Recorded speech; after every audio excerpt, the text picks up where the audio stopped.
Às 35 minutos em Campos. De volta com Folha no Ar, primeira edição, nesta terça-feira, dia 16 de novembro de 2021. O oferecimento de Proteus Serviços de Saúde e Medicina Ocupacional com a qualidade certificada ISO 9001-2015. Unimed Campos, cuidar de você. Esse é o plano. Laboratórios Plínio Bacelar. E apoio Unicred Norte Lagos. Quem conhece, valoriza.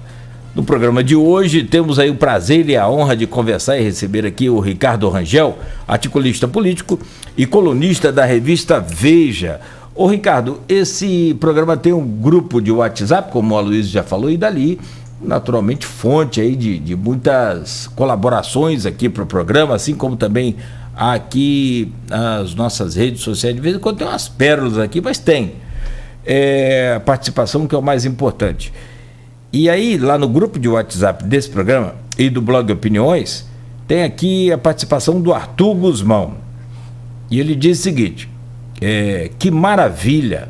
Li o livro do entrevistado, O Destino é o Caminho, o nome do livro, e amei. Coloquei nos meus sonhos uma peregrinação a Santiago de Compostela, depois de ler o livro. O autor, mesmo não sendo religioso, mostrou imenso respeito pelo o mistério daquele lugar e de forma saborosa nos levou a vivenciar o caminho. Se o comandante permitir, gostaria de perguntar quais os frutos que o autor, Ricardo, experimentou e experimenta na sua vida a partir daquele caminho. E parabeniza também pela obra e que venham outras viagens, quem sabe a Terra Santa. Ele sugere aí até uma viagem e um livro, naturalmente. Ricardo. Muito obrigado, Arthur. Bom dia. Não, esse livro, a história é a seguinte: eu sempre quis fazer um sabático quando eu fizesse 50 anos, e aí, quando fiz 50 anos, resolvi ficar eu pedi demissão. Eu era sócio de uma produtora audiovisual, que é a Conspiração Filmes, e aí eu pedi demissão do meu cargo. Eu era diretor, continuei sócio ainda uns anos, mas deixei de trabalhar na empresa e queria fazer um sabático com um tempo sem trabalhar. Eu também tinha terminado um namoro, que tinha sido, enfim, uma relação importante, e aí estava ali naquele momento, o que eu vou fazer da vida, né, e tal. E aí fui fazer o Caminho de Santiago. Eu conheço várias pessoas que fizeram o caminho, que, aliás, eu recomendo, e eu queria me desconectar de tudo, assim. E aí fui fazer e andei 900 quilômetros quase a pé. E é uma experiência que eu recomendo a todo mundo. É uma coisa, você fica, enfim, pensa sobre a sua vida, né? O que você está fazendo, como você mesmo disse, eu não sou uma pessoa religiosa, nem mística, nem nada, mas você tem uma viagem interna, né? Você pensa muito sobre você mesmo e você encontra muita gente, conversa com muita gente, e todo mundo está ali num momento particular da sua vida, né? Tem sempre um rito de passagem ali. É o sujeito que foi demitido, é o outro que terminou o namoro, alguém morreu, tem muitos jovens que estão em crise profissional, né? Tem muita gente de 23 anos, gente de 27 anos que já devia estar encaminhada profissionalmente e não estava, e estava muito angustiada. Uma amiga minha que tinha perdido o marido. Então você vê também pessoas ali com problemas muito diferentes dos seus, né? E às vezes muito mais graves do que os seus. E aí isso bota muita coisa em perspectiva, assim. Você volta, não vou dizer que você volte outra pessoa, que não é verdade, mas você volta com uma perspectiva sobre a vida bastante mais, então, não sei se mais profunda, mas mais diferente, assim, talvez mais calma. Enfim, eu deixa eu ver aqui, deixa eu aproveitar e fazer a propaganda aqui, mas está sempre aqui mesmo. Mas então é uma viagem que eu recomendo a todo mundo. Depois disso eu fiz outras viagens a pé. Eu fiquei um pouco... virou um hábito. Eu uma vez andei 130 quilômetros na Toscana, na Itália. Depois eu andei 220 quilômetros no sul da França. Isso de ir para Jerusalém é um pouco mais longe, né? Mas quem sabe, né? Mas eu recomendo muito a qualquer um fazer essa viagem ler meu livro, né? Por que não? Ricardo, você foi candidato na última eleição a deputado federal pelo Novo. Para entrar no cenário regional, estadual, né, fluminense, como é que foi essa experiência? Você pretende repeti-la? Você saiu do Novo, está na Cidadania, se você pretende repetir a experiência e como é que você vê aí esse caminhar aí desses 11 meses que nos separa da eleição da nova bancada fluminense na Câmara Federal e na renovação da LERJ e para o governo do Estado? Eu fui candidato a deputado federal em 2018 pelo Novo. Eu saí do Novo em 2019, logo depois eu fui convidado por um dirigente do Novo, que é muito meu amigo, em 2017, entrei no partido e tal. E em 2017 eu achava que o partido tinha liberar. Eu sou basicamente um liberal, né? Eu acredito numa economia livre, mas eu acredito no liberalismo de uma maneira mais ampla, né? Da igualdade, da liberdade de todos, etc. E eu achava que o Novo tinha liberais e conservadores democráticos e que essa era uma convivência ok para mim, né? Depois, com esse fenômeno do bolsonarismo e tal, especialmente a bancada federal ficou muito bolsonarista e eu acho que o partido se aproximou muito do bolsonarismo e ficou com pouco espaço para os liberais, né? Acabou sendo, acho que hoje tem uma briga entre conservadores democráticos, como é o João Amoedo, que foi presidente do partido, candidato à presidência da República, e conservadores mais reacionários, assim como o Marcel Van Hatten, que é o principal representante na bancada federal. Então, eu acho que hoje o Novo tem uma disputa entre conservadores democráticos modernos e conservadores não democráticos, né? E aí eu saí do partido em 2019, fui um dos 3 que assinaram uma representação contra o Ricardo Salles, que era membro do partido na época. E aí, enfim, eu falei, bom, eu não fui eleito, né? Eu fiquei com uma suplência. Não fui eleito, falei, bom, eu acho que fiquei muito diferente do partido e aí saí ainda em 2019. Se eu vou ser candidato de novo, sinceramente é muito cedo para dizer, ainda faltam 11 meses, como você disse, muita coisa vai acontecer, não é uma coisa assim que esteja, né? Tem umas pessoas me estimulando, querendo muito que eu seja candidato e tal, mas eu acho que é muito cedo para saber, porque isso muda muito a vida, tem outras questões profissionais aí, não sei. Mas é o teu negócio também, né? O sujeito que já fez uma coisa não pode dizer, não vou nunca mais fazer, já fez, né? Impossível, eu acho que não é, mas vai depender de muita coisa aí, tem que olhar mais para frente.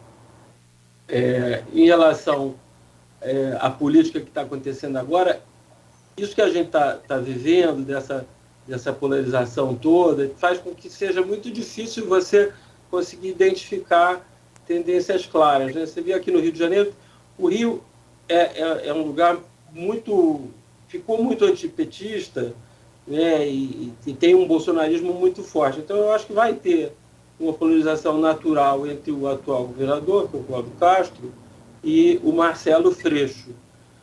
O Freixo tem um piso muito alto, mas também tem o teto baixo, e tem umas ligações problemáticas com o PT, né? Enfim, agora ele foi para o PSB para ter um pouco mais de liberdade, né? Saiu do pessoal, que era uma coisa ali meio asfixiante, mas tem uma contradição permanente ali, né? Você vê, acabou de contratar o Renato Pereira, que foi o marqueteiro do Sérgio Cabral, que fez delação premiada, que está envolvido numa maneira de se fazer política de antigamente muito difícil de defender, né? Então, eu acho que... E aí tem correndo ali por fora o Rodrigo Neves, né, que foi prefeito de Niterói, e o Felipe Santa Cruz, que é o candidato do Eduardo Paes. Agora, não sei se o Eduardo vai ficar com o Felipe, porque o Eduardo precisa eleger, né, precisa ser vitorioso. E ele quer ser candidato na próxima. Então, ele precisa eleger um governador que não seja reeleito. E o Cláudio Castro não pode ser reeleito. Então, nesse sentido, é alguém ótimo. Mas tem que ver o que vai acontecer. O Cláudio Castro tem uma aproximação com o bolsonarismo, né? Agora o Bolsonaro, ele está no PL. O Bolsonaro ia entrar no PL agora na semana que vem. Brigou com o Valdemar pelo controle do partido, talvez não entre. O Flávio Bolsonaro não quer que ele entre. Onde é que fica o Cláudio Castro, que é um pouco assim também, né? É difícil defender o bolsonarismo a sério. Então, eu acho que tá um pouco cedo. Em relação à Alerj, quer dizer, mais cedo ainda, né? Porque a gente sabe os problemas que a Alerj tem, né?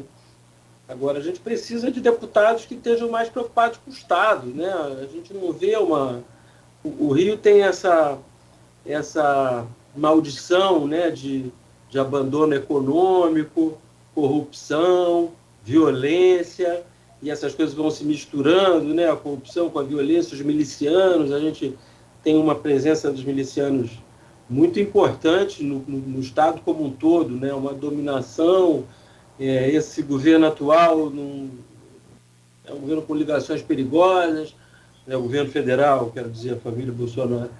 Então, nós temos um desafio aqui e a gente precisa ter uma coisa de, independentemente da posição política, né, muito mais importante que ser de esquerda ou de direita, é como é que a gente recupera o nosso Estado, né, dessa devastação que tem de violência e abandono econômico, corrupção, né? Como é que a gente sai dessa? Tem que juntar todo mundo, de direita e de esquerda, né? Vamos ver se isso vai ser possível, mas precisa acontecer, né? Você falou vários nomes aí, eu ia te perguntar, logicamente, o Rodrigo Neves, né, experiência exitosa, embora tenha uma prisão, né, no meio aí, pela Lava Jato, mas, enfim, saiu da prisão, elegeu seu sucessor no primeiro turno, bem, né, o Alex Grael. Se ele poderia ser uma opção para quebrar essa polarização que também se desenha aqui no Rio, entre Cláudio Castro e Marcelo Freixo. Tenho perguntas a fazer específicas, Eduardo Paz, mas vou deixar para depois. É que você falou em Felipe Santa Cruz, falou em Rodrigo Neves, você não falou em Paulo Ganimi, que se candidatou contigo em 2018, se elegeu deputado federal e está disputando uma vaga para se candidatar. Como é que você vê a pré-candidatura dele? Elegeu com 23 mil votos que vieram para mim.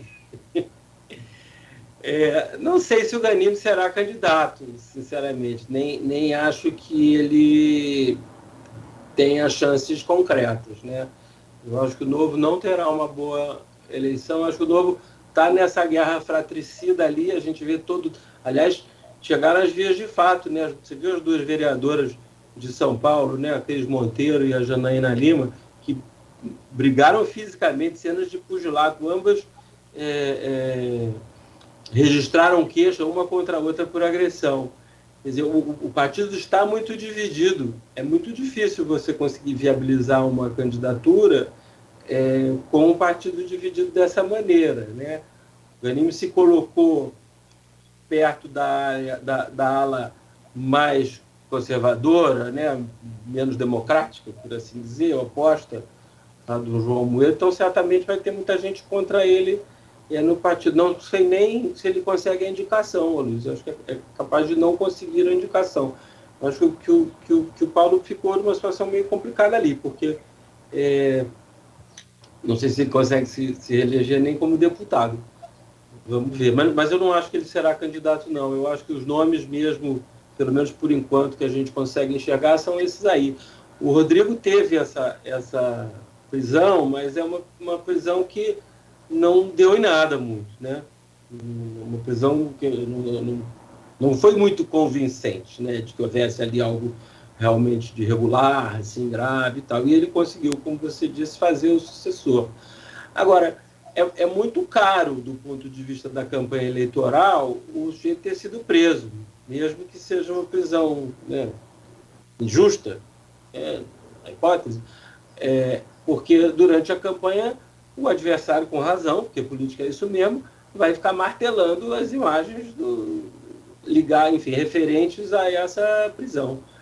Então é um desafio. Agora, eu acho que ele tem uma chance porque há uma porção de forças políticas que não querem se associar nem à esquerda, nem ao bolsonarismo, né? E o Cláudio Castro parece ser o candidato do bolsonarismo. Deverá ser. Então, eu acho que o Rodrigo, nesse sentido, pode conseguir angariar apoio em outros lugares. Vamos ver, né? A gente entrevistou aqui o Paulo Ganim, que a gente citou, entrevistamos o Rodrigo Neves também, Marcelo Freixo, o Cláudio Castro, não aqui, mas para o jornal. E também, mais recentemente, a entrevista que deu bastante repercussão foi com o João Moedo, falando, inclusive, sobre essa coisa do novo no Rio e tal. Agora, eu queria, antes de terminar esse bloco dedicado ao Estado do Rio, falar um pouco sobre isso que você citou. Também já entrevistamos aqui com o prefeito do Rio, Eduardo Paes. Confirmou nesse mesmo programa que não será candidato a governador. E eu fiz uma analogia que ele gostou. Gostou e pareceu concordar. Que ele era a noiva preferida da eleição a governador. Todo mundo quer casar com ele. Rodrigo Neves falou aqui nesse programa que quem vai tentar ser aliança. Marcelo Freixo falou nesse programa que vai tentar ser aliança. Cláudio Castro falou em entrevista à Folha da Manhã que vai tentar ser essa aliança, que todo mundo quer casar com o Eduardo Paes. Ele concorda com você, está botando o Felipe Santa Cruz aquele bode na sala, que depois ele tira, não tem luz própria, né? Não como pré-candidato a governador, embora seja um nome nacional pela OAB, né?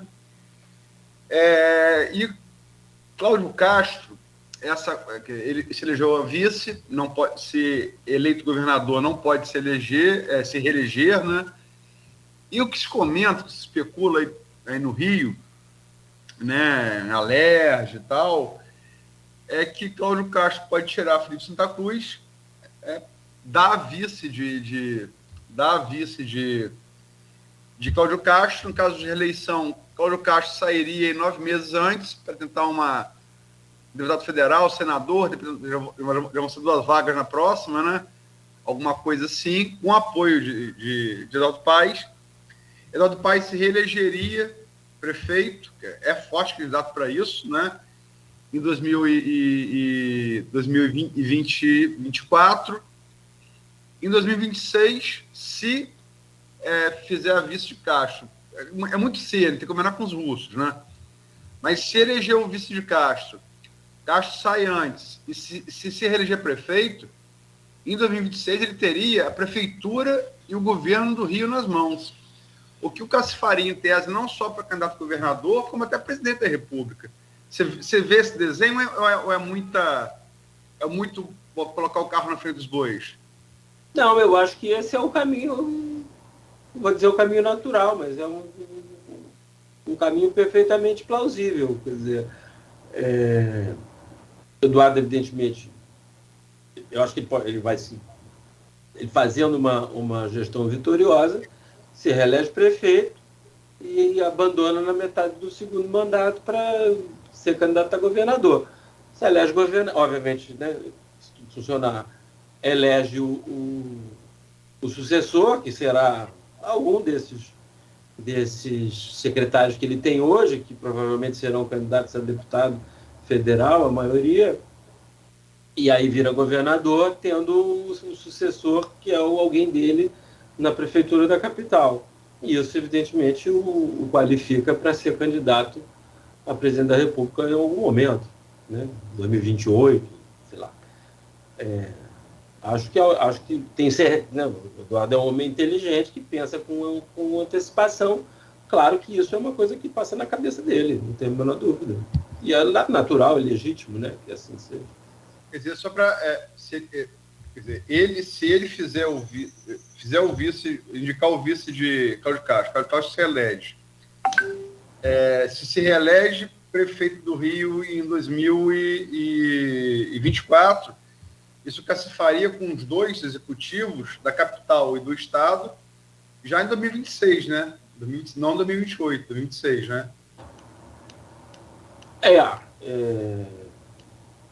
Mas nisso eu acho que ele tem que ser governador primeiro, né? Você acha que passa pelo ser governador antes de ser... Eu acho que é um caminho menos arriscado, né? Um caminho mais seguro, mais fácil Eduardo pensar em ser presidente tendo sido governador do Rio do que sair direto. Enfim, porque eu acho que faz mais sentido. Ele tem uma folha corrida mais consistente. Ele é um homem jovem, não tem essa pressa, né? A última pergunta, desculpa. Você que é um liberal, ele está falando aqui no intervalo, né? Eu impliquei um pouco de anime também com isso. Mas ele levou numa boa, ainda bem. Direito traveca, né? É liberal sem nenhum né, nada pejorativo aos travestis, absolutamente. Mas no sentido de que é liberal na economia e conservador nos costumes. Como é que se classificaria o Eduardo Paes? Eu acho que o Eduardo é um liberal, quer dizer, menos. Eu acho que o Eduardo não é um cara que esteja preocupado com a filosofia do liberalismo, né? Eu acho que ele é um liberal normal. Como cá entre nós, né, Luiz? A maior parte das pessoas A maior parte das pessoas não quer perseguir ninguém, não quer. Né? Esse negócio de conservador nos costumes e liberal na economia é uma conversa para boi dormir, né? O nome esse cara que é liberal em economia e conservador de costumes, ele se chama conservador. Né? Porque o conservador, né, ele é liberal na economia sempre. Então, você ficar dizendo que você é liberal na economia é uma bobagem. Porque não dá para você ser conservador desenvolvimentista. Né? Não faz sentido. Ninguém sabe o que é alguém conservador na economia. É liberal. Não existe conservadorismo na economia. O conservadorismo econômico é liberal. A palavra liberal é a palavra mais enxovalhada no Brasil, né? Porque todo mundo desmoraliza a palavra. A esquerda, desde 1990, lá, o consenso de Washington, contra o Fernando Henrique, ficava dizendo que o Fernando Henrique é um negócio meio liberal, meio social-democrata, e cá entre nós são coisas bastante próximas, né? Especialmente num cenário de polarização e de extremos como é o Brasil. Mas a esquerda começou a bater na palavra liberal lá em 1990, 30 anos atrás. E a direita, que é a direita reacionária, tem vergonha de se assumir como conservadora. O conservador também ficou feio no Brasil depois da ditadura militar. Então, você ser de direita no Brasil é feio. Então, o cara não tem vergonha de dizer que é conservador, diz que é liberal. É mentira, não é liberal. Né? Está cheio de gente do Brasil que diz que é liberal e não é. O liberalismo é aquela filosofia política que inventou todas as bandeiras da esquerda. Todas. Tirando a proibição do mercado e a abolição da liberdade econômica e da propriedade privada, tudo, né? A igualdade, a liberdade, todos os direitos civis, os direitos individuais, tudo isso são invenções liberais de 300 anos atrás, né? Não tem nenhuma novidade aí. O que acontece é que o Brasil tem uma tradição liberal muito limitada, né? Muito restrita, e com muitos liberais famosos que não se comportaram de maneira liberal, né? Que apoiaram a ditadura diziam que eram liberais, mas apoiaram a ditadura de Getúlio, que apoiaram a ditadura militar. Quer dizer, você é liberal, sei lá, Pedro Aleixo, grande liberal, mas vai ser vice-presidente do Costa e Silva na ditadura. Né? Fica meio complexo isso. Né? É difícil dizer que essa é uma atitude liberal. Então, a palavra liberal está muito enxovalhada.